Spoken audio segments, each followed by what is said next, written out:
Or nomus qurboni. Ushbu videoni mazmunini tushunishingiz uchun oxirigacha ko'rishingizni tavsiya qilamiz. Sevinch 17 yoshga kirganida uylariga sovchilar kelishdi.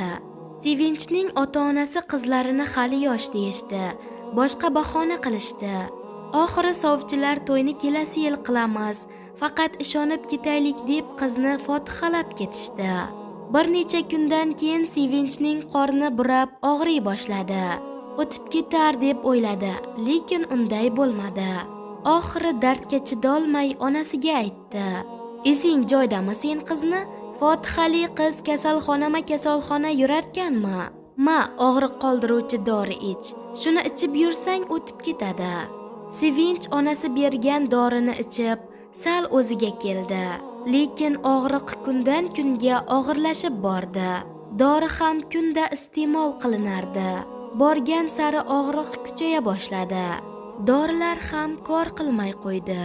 Sevinch yana onasiga aytdi: "Doktorga boraylik, og'riq kuchayapti" deb. Onasi kechki ovqatdan keyin oila a'zolariga qizining qorni og'riyotganini aytdi. Doktorga uchrashaylik deb Sevinch qo'ymayotganini ham aytdi. Dadasining jahli chiqdi. Bargina qorin og'rig'ini deb doktorga borarkanmi? Qudalar oldida nima degan odam bo'laman? Quloqma-quloq ularning ham quloqlariga yetib borsa, qiz kasal ekan, doktor yuribdi ekan deyishmaydimi?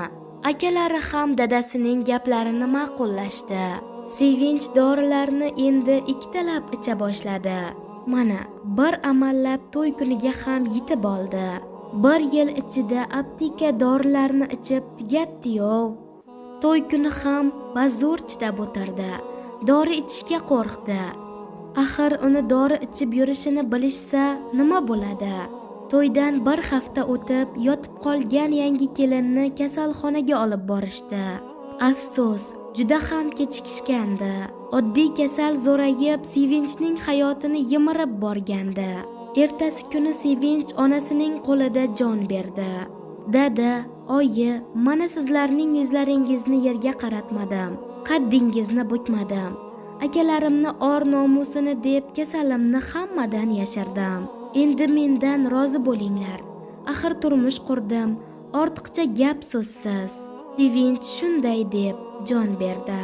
Kasalxonani onaning faryodi larzaga keltirdi. Shuning uchun oddiy kasal deb hech qachon beahamiyat bo'lmang. Xayr, salomat bo'ling.